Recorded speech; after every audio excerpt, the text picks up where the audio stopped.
Developers have had a habit of remastering older games this generation, and while some may see it as a poor attempt at a cash grab, if done well, it offers a chance for fans and newcomers of games alike to experience a game in its definitive form. In this video, we'll be taking a look at 10 games that need to be remastered on the PlayStation 4. We'll only be looking at games that were released on the PlayStation 3, so with that being said, let's get right into this with number 10.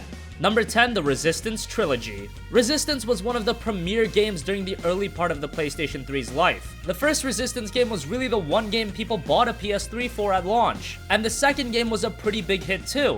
For whatever reason, people just didn't come back for Resistance 3. The sales were lackluster, and it's a shame how under the radar the game went, and while the games did have a heavy emphasis on the multiplayer, the single player campaigns were also very good. Resistance is a series that Insomniac has closed the door on for now, but a remastered collection of all three games would be pretty nice to see, and to be able to play the 64-player chaotic Resistance 2 multiplayer would be pretty awesome too.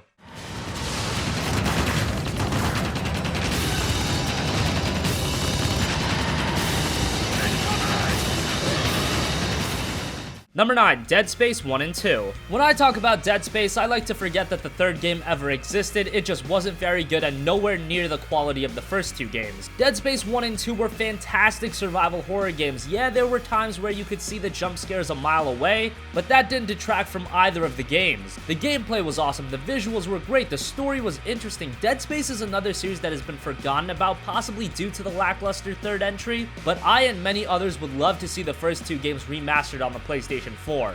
Number 8, The Elder Scrolls V: Skyrim. Skyrim was one of the biggest games of last generation, but as is the case with many Bethesda open world games, it had a litany of performance issues, especially on the PS3. Maybe that was due to the PS3 cell architecture, who knows? What I do know is that on the PS4, Skyrim would be a much better experience. It makes all the sense in the world. Throw in Skyrim and all of the DLC for $40 or $50 and I guarantee gamers would eat it up. Make it happen, Bethesda.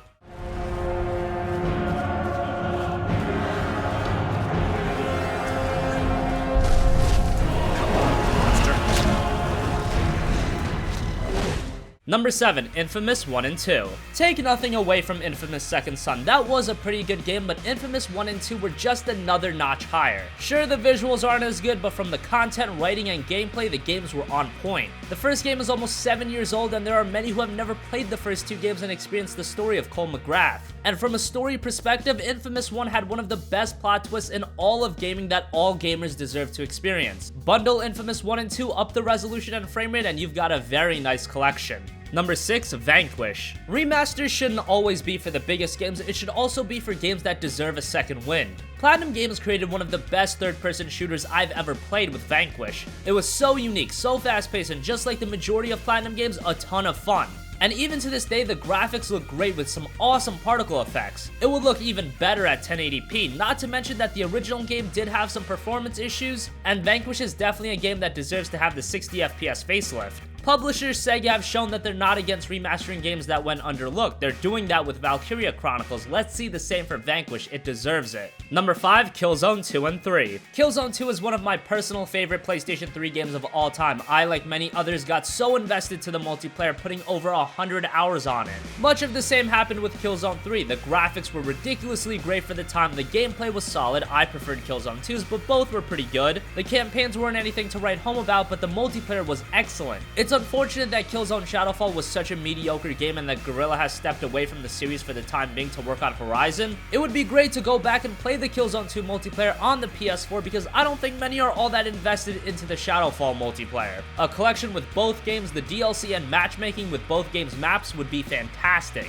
Number 4, the Crysis Trilogy. Crysis was a series that didn't really belong on last generation platforms. It was a series that was technically on another level compared to everything else on the market, but the PS3 hardware held it back quite a bit. But now we have new hardware. A collection of all three games running at 1080p and a smoother frame rate would be great. Throw the multiplayer away entirely because the Crysis campaigns are terrific. Crysis has been absent for the last few years, and what better way to reintroduce it than giving console players a more polished version of the games. Number 3, the Mass Effect Trilogy. The Mass Effect Trilogy is considered one of the best trilogies ever, maybe the best in gaming. Sure, Mass Effect 3's ending left a sour taste to some, but as far as overall quality, it doesn't get much better than Mass Effect. While Mass Effect Andromeda will be taking place in a new galaxy with new characters, you'd be hard-pressed to not expect at the very least some references to the original trilogy. And with that, why not let some get up to speed with Mass aspect, they are 3 terrific games that even to this day hold up with the best of them in terms of gameplay and story. A remastered collection with all of the DLC would be very enticing for gamers.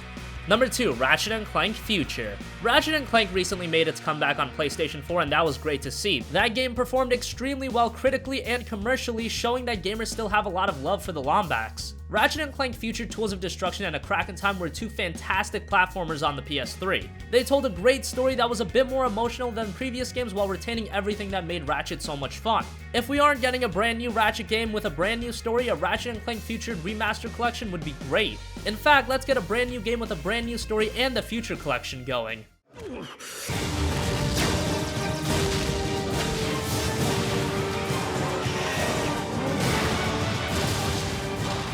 Finally, number 1, Red Dead Redemption. Over the years, Rockstar has amassed a library of some of the best games ever. While they are best known for Grand Theft Auto, possibly no game resonated more with gamers than Red Dead Redemption. And that's for many reasons: its exceptional story, the amazing western world, the relatable and engaging main character in John Marston, and who could forget that great online mode. So obviously, most gamers would be all over a remastering of Red Dead Redemption, but it could also use one. The PS3 version especially ran at a subpar resolution and the frame rate was somewhat inconsistent. To be able to go back and play Red Dead Redemption at 1080p and 60 FPS would be absolutely amazing. Most of us know that a follow-up is in the works, and what better way to remind everyone how amazing RDR was than a definitive version. I know I would love that. So that wraps up our countdown of the 10 games that need to be remastered on the PlayStation 4. What do you think? Would you pick any of these remasters up? Do you want a different game to be remastered? Comment your thoughts down below. Thank you for watching, and goodbye.